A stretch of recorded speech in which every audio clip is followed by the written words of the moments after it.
আমাদের বাড়ির পেছনে একটা মস্ত বড় পুকুর। পুকুরের ওপাশে একটু একটু জঙ্গল শুরু হয়ে গেছে। সেই জঙ্গলের মধ্যে এক জায়গায় মুসলমানদের একটা কবরখানা। তারপর থেকে বেশ ঘন জঙ্গল। সে বছর আমার বাবা কলকাতা থেকে ট্রান্সফার হয়ে গেলেন আলিপুরদুয়ার। আমাদের বাড়ি পাওয়া গেল শহর ছাড়িয়ে অনেকটা দূরে।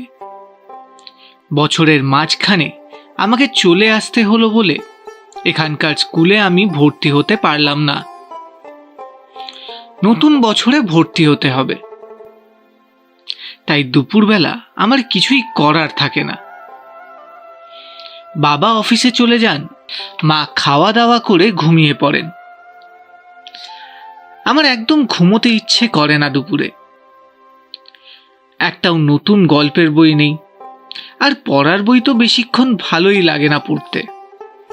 তাই আমি চুপি চুপি বাড়ির পেছনে পুকুরটার পাড়ে চলে যাই। একা একা জঙ্গলে যেতে আমার ঠিক সাহস হয় না। এখানকার জঙ্গলে বাঘ আছে, কিন্তু আমার তো বন্দুক নেই। আমার তীরধনুক আছে অবশ্য, তা দিয়ে বাঘ মারা যায় না। তবু আমি জঙ্গলের মধ্যে একটু একটু গেছি দু একবার, কিন্তু কবরখানাটার পাশ দিয়ে যেতেই বেশি গা ছমছম করে। বাবার অফিসের পিয়ন মুনাব্বার খা বলেছিল ওই কবরখানায় নাকি ভূত আছে। আমি এদিক ওদিকে তাকাই, কখনো ভূত দেখতে পাই না, কিন্তু কিরকম যেন একটা বোটকা গন্ধ পাই। আর থাকতে ইচ্ছে করে না, এক ছুটে ফিরে আসি। আমার যদি আর একটা বন্ধু থাকতো, তাহলে নিশ্চয়ই আমরা দুজন মিলে ভূত দেখার চেষ্টা করতাম। কিন্তু এখানে যে আমার কোনো নতুন বন্ধু হয়নি। একা একা ভূত দেখতে যেতে যে বড্ড খারাপ লাগে। আমি তাই পুকুরটার ধারে গিয়ে বসে থাকি, ছোট ছোট ইটের টুকরো বা পাথর ছুঁড়ে মারি জলের মধ্যে। পুকুরটা বিরাট বড়, আর এখন বর্ষাকাল বলে দুপুরবেলায় কানায় কানায় ভরা পুকুরটা দেখতে খুব গম্ভীর লাগে। কোথাও কোনো লোকজন নেই, আমি শুধু একা। এক এক সময় আমার মনে হয় আমাকে কেউ যেন দেখছে, যদিও কোথাও আর কেউ নেই। তবু যেন মনে হয় আড়াল থেকে লুকিয়ে লুকিয়ে কেউ আমাকে লক্ষ্য করছে। আমি মাথা ঘুরিয়ে চারিদিকে দেখি, আর কাউকে দেখতে পাই না।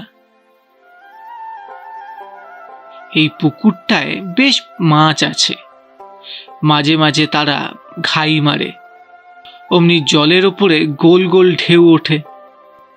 কিন্তু একদিন হঠাৎ দেখলাম পুকুরের ঠিক মাঝখানটায় জল ফুলে ফুলে উঠছে, যেন ঠিক ওইখানটায় কোনো বিরাট কিছু প্রাণী দাপাদাপি করছে। এত বড় তো মাছ হতে পারে না, কিন্তু কিছুই দেখতে পেলাম না। তারপর থেকে আমি সব সময় পুকুরের মাঝখানটায় তাকিয়ে থাকি, কিন্তু আর কিছু দেখা যায় না। আবার পুকুরটা শান্ত আর গম্ভীর। পুকুর ঘাটটা অনেক দিনের পুরনো, পাথর দিয়ে তৈরি, কিন্তু কয়েকটা জায়গায় ভেঙে ভেঙে গেছে। সেই ভাঙা জায়গাগুলোয় গর্ত হয়ে সেখানে জল জমে থাকে। সেই জলেও ছোট ছোট মাছ দেখা যায়। আমি ঘাটের কাছে এসে সেই মাছগুলো ধরার চেষ্টা করি। আমার তো বড়শি নেই, বড়শি দিয়ে আমি মাছ ধরতেও জানি না, তাই হাত দিয়ে মাছ ধরার চেষ্টা করি। এক ধরনের মাছ জলের তলায় মাটিতে চুপচাপ শুয়ে থাকে, ওগুলোর নাম বেলে মাছ। সেই মাছগুলো আমাকে কাছাকাছি দেখেও ভয় পায় না। মাছগুলো অবশ্য দারুণ চালাক। আমি আস্তে আস্তে জলের মধ্যে হাত ডুবিয়ে তাদের ধরার চেষ্টা করি। ওদের একেবারে গায়ের কাছে হাত দেওয়ার পর সুরুত করে পালিয়ে যায়। পাথরের তলার মধ্যেও অনেকখানি গর্ত আছে, সেখানে লুকিয়ে পড়ে। মাছ ধরার ঝোঁকে আমি জলের মধ্যে নেমে দাঁড়িয়েছি। এমন সময় কে যেন ডাকলো, বাবলু, বাবলু। আমি চমকে উঠলাম। সঙ্গে সঙ্গে পেছনে ফিরে তাকিয়ে দেখি কেউ নেই তো। তাহলে আমায় ডাকলো কে? স্পষ্ট শুনলাম, অনেকটা ঠিক আমার মায়ের মতন গলা।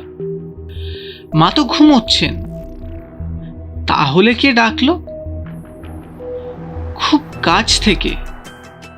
মাই কি আমাকে ডেকে চট করে কোথাও লুকিয়ে পড়লেন? জল থেকে উঠে এসে আমি ঘাটের চারপাশে খুঁজলাম, কেউ নেই। কাছেই একটা মস্ত কদম ফুলের গাছ, সেখানে কেউ লুকিয়ে থাকতে পারে, তাও নেই। অমনি আমার খুব ভয় করতে লাগলো। কেউ কোথাও নেই, তাহলে আমাকে ডাকলো কে? আমি যে স্পষ্ট শুনেছি। দৌড়ে চলে এলাম বাড়িতে। দোতলায় এসে দেখলাম মা অঘোরে ঘুমোচ্ছেন। আমি তবু মাকে ডেকে তুলে জিজ্ঞাসা করলাম, মা, তুমি কি এইমাত্র পুকুর ঘাটে গিয়েছিলে? মা তো খুব অবাক। বিছানার ওপরে বসে বললেন, কেন পুকুর ঘাটে যাব কেন? তুই বুঝি গিয়েছিলি? আমি বললাম, হ্যাঁ, আমি সেখানে খেলা করছিলাম। মনে হলো পেছন থেকে কে আমাকে ডাকলো, ঠিক তোমার মতন গলা। মা বললেন, তুই বানিয়ে বানিয়ে সব কথা বলছিস। তুই কেন পুকুর ঘাটে গিয়েছিলি একলা একলা? দুপুরবেলা কেউ একলা যায়? কেন, কি হয় তাতে? না, কখনো দুপুরে একলা জলের ধারে যেতে নেই, আর কোনোদিন যাবি না। তোর পড়াশুনো নেই? পড়াশুনো তো হয়ে গেছে। তা হলেও যাবি না, খবরদার। মা আমাকে টেনে নিয়ে তার পাশে শুইয়ে দিলেন। পুকুর ধারে যে কেউ আমার নাম ধরে ডেকেছে, মা এ কথা বিশ্বাসই করলেন না। বাবার অফিসের পিয়ন মুনাব্বার খা প্রায় সন্ধেবেলায় আমাদের বাড়িতে আসে, কিসব অফিসের কাজ নিয়ে। মুনাব্বার খা খুব দারুণ দারুণ গল্প বলতে পারে। সেই তো আমাকে কবরখানার ভূতের 3টে গল্প বলেছিল। সেদিন সন্ধেবেলা আমি মুনাব্বার খাকে জিজ্ঞাসা করলাম,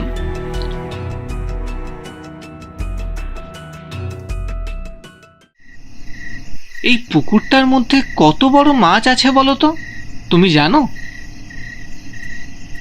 মুনাব্বার খা জিজ্ঞাসা করলেন, কেন বলো তো খোকা বাবু? আমি বললাম, একদিন দুপুরবেলা আমি দেখছিলাম পুকুরের মাঝখানে একটা প্রকাণ্ড জিনিস জলের মধ্যে দাপাদাপি করছিল। সেটা যদি মাছ হয় তাহলে নিশ্চয়ই সেটাই ঘরের সমান হবে। মুনাব্বার খা হঠাৎ গম্ভীর হয়ে গেল। তারপর বলল, খোকা বাবু, দুপুরবেলায় পুকুরের ধারে কখনো একলা যেও না, যেতে নেই। কেন, গেলে কি হয়? অনেক রকম বিপদ হয়।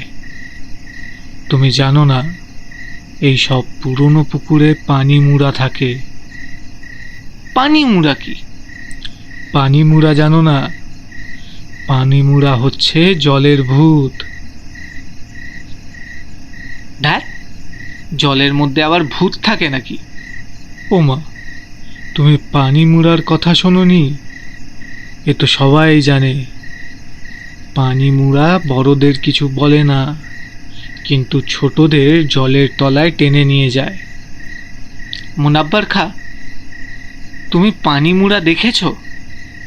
হ্যাঁ, 3 বার দেখেছি। তাদের মাথাটা হয় কুমিরের মতো আর গাটা মানুষের মতন। এই সব পুকুর জানো তো খুব পুরনো, আগেকার দিনের রাজাদের আমলের।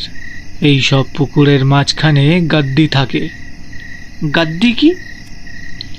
গাদ্দি মানে সুড়ঙ্গ। সেই সুড়ঙ্গ চলে গেছে অনেক দূরে, একেবারে পাতাল পর্যন্ত। যারা পানিতে ডুবে মরে পানিমুড়া ভূত হয়ে যায় ওই সুড়ঙ্গের মধ্যে থাকে। মাঝে মাঝে ওরা ওপরে উঠে আসে। পানিমুড়াদের সঙ্গে আবার কবরখানার ভূতদের খুব ঝগড়া। পানিমুড়ারা ওপরে উঠে এলেই কবরখানার ভূতেরা তাদের তাড়া করে যায়। আমি একবার দেখেছিলাম একটা পানিমুড়া আর একটা কবরখানার ভূত খুব ছটাপটি করে লড়াই করছে। এই সময় মা এসে জিজ্ঞাসা করলেন, কিসের গল্প? আমি বললাম, মা তুমি পানিমুড়া ভূত দেখেছ কখনো? মুনাব্বার খা দেখেছে। মা বললেন, বসে বসে বুঝি ভূতের গল্প হচ্ছে এই সন্ধেবেলা? মোনাব্বর, তুমি বাবলুকে বানিয়ে বানিয়ে ওসব গল্প বলো না। ভূত বলে আবার কিছু আছে নাকি? কিচ্ছু নেই। ভূত হচ্ছে মানুষের কল্পনা। না মেম সাহেব, আমি নিজের চোখে দেখেছি। মা হেসে বললেন, ছাই দেখেছো? আমার মায়ের খুব সাহস। মা একদিন রাত্রিবেলা একা একা কবরখানায় গিয়েছিলেন ভূত দেখার জন্য। কিছু দেখতে পাননি। মাকে দেখে ভূতেরা ভয় পেয়েছিল। বাবা বলেছিলেন, তোমার হাতে টর্চ ছিল তো, সেই আলো দেখে ভূতেরা পালিয়ে গেছে। তুমি অন্ধকারে একবার গিয়ে দেখো তো। মা বলেছিলেন, ওখানে অনেক সাপ খোপ আছে। অন্ধকারে গেলে যদি সাপে কামড়ায়? আমি ভূতের ভয় পাই না, কিন্তু সাপকে ভয় করি। 2-3 দিন আমি আর পুকুর ধারে যাইনি, কিন্তু আমার মন ছটফট করে। দুবেলা কি শুয়ে থাকতে ভালো লাগে কারুর? মা ঘুমিয়ে পড়েন, আমার যে ঘুম আসে না। পড়া গল্পের বইগুলোই আরো কয়েকবার করে পড়তে লাগলাম। তারপর আবার একদিন মা ঘুমিয়ে পড়ার পর আমি চুপি চুপি বেরিয়ে পড়লাম আবার।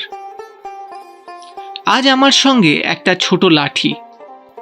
যদি ভূত টুত আসে তাহলে লাঠি দিয়েই মারব।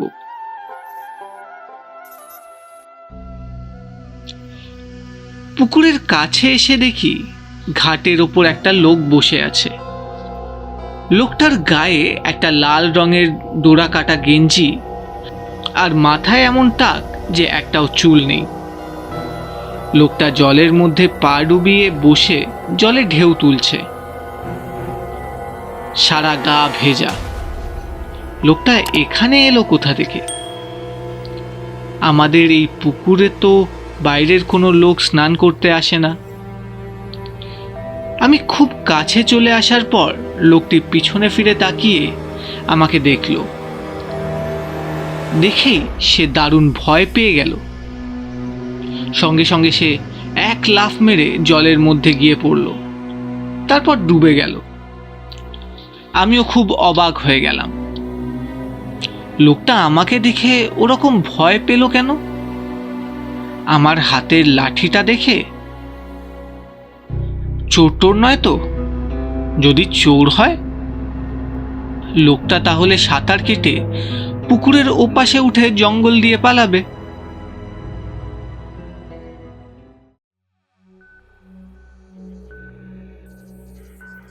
আমি জলের দিকে তাকিয়ে রইলাম, কিন্তু লোকটা সেই যে ডুবে গিয়েছে আর উঠছে না। এতক্ষণ কেউ ডুব দিয়ে থাকতে পারে?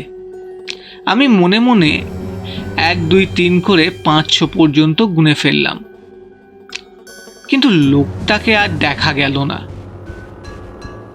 এই রে, লোকটা মরে গেল না তো? আমাকে দেখে ভয় পেয়ে জলের মধ্যে লাফিয়ে পড়েছে। হয়তো লোকটা সাঁতারই জানে না। তাহলে কি এক্ষুনি ছুটে গিয়ে লোকজন ডাকা উচিত?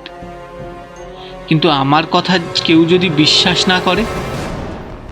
আরো একটুক্ষণ দেখবার জন্য আমি জলের পাশে এসে দাঁড়ালাম। তখন আমার মনে হলো ওটা ভূত নয় তো, ওই কি পানিমুড়া, কিন্তু একদম মানুষের মতো দেখতে। মুনাব্বার খাজে বলেছিল পানিমুড়ার মুখটা কুমিরের মতন, এই যে একদম মানুষের মতো, শুধু টাক মাথা।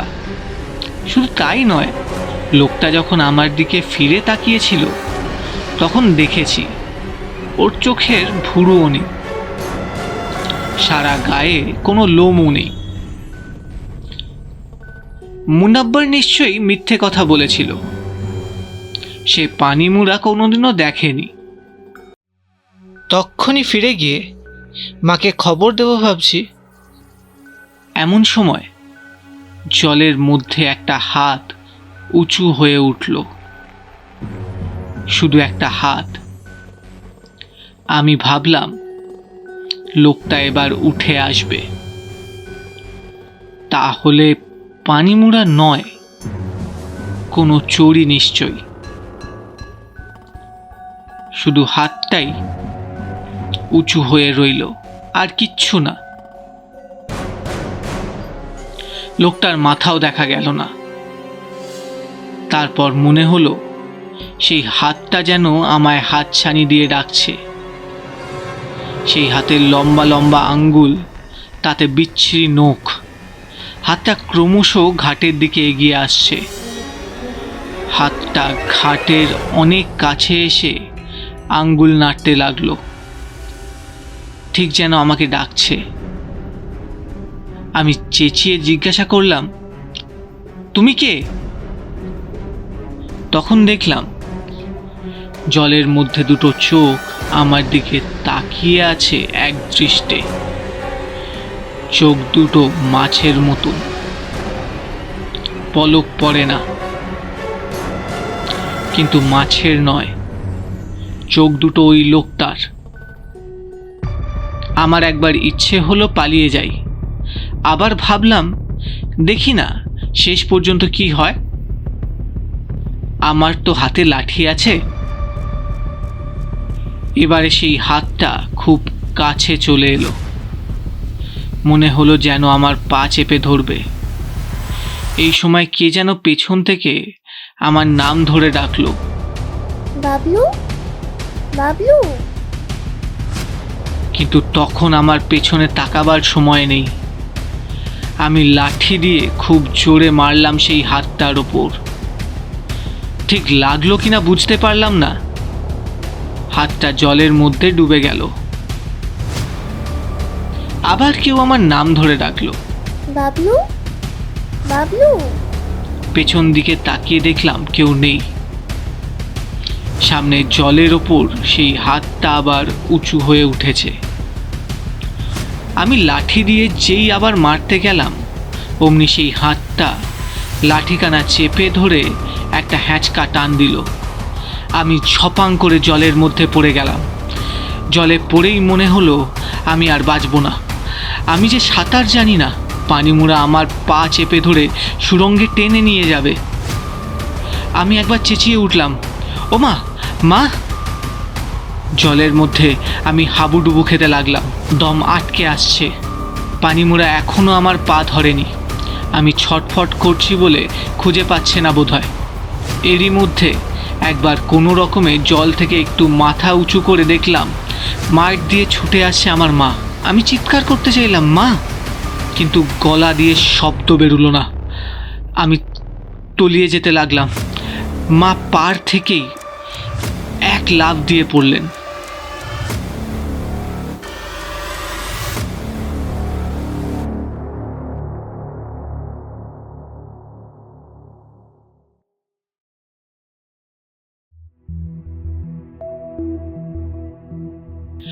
চোখ মেলে দেখলাম আমি আমাদের বাড়ির বাইরের ঘরে শুয়ে আছি।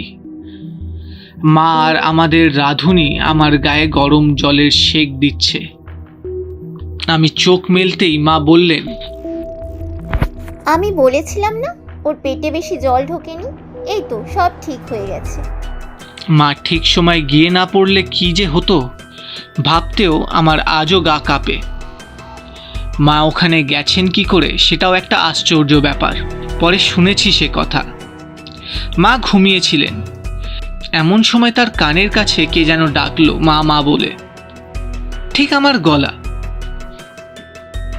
মা চোখ মেলে দেখলেন কেউ নেই। তিনি বিছানায় উঠে বসলেন। তখন বাইরে থেকে আবার সেই মা মা ডাক শোনা গেল, তারপর পুকুর ঘাট থেকে। আমি জলে পড়ার সময় মা মা বলে ডেকেছিলাম ঠিকই, কিন্তু এত দূর থেকে মায়ের তো সেটা শুনতে পাওয়ার কথা নয়। তবু মা শুনতে পেয়েছিলেন। মা আমার মুখের ওপর ঝুঁকে পড়ে বললেন, বাবলু, তোকে আমি একা পুকুর ঘাটে যেতে বারণ করেছিলাম, তবু গেলি কেন? কেন জলে নেমেছিলি? আমি বললাম, মা আমাকে পানি মোনা টেনে নিয়ে যাচ্ছিল। বাজে কথা। আমি বললাম, না সত্যি। মা বললেন, মোটেই না, তুই পা পিছলে জলে পড়ে গিয়েছিলি। মা কিছুতেই পানি মোড়ার কথা বিশ্বাস করলেন না। আমাদের রাঁধুনি বলল, হ্যাঁ গো দিদি, এসব পুরনো পুকুরে অনেক ভয়ের জিনিস থাকে। মা বললেন, সাঁতার না জানলে লোকে জল দেখে ওরকম অনেক ভয়ের জিনিস বানায়। আমি কাল থেকেই বাবলুকে সাঁতার শেখাবো।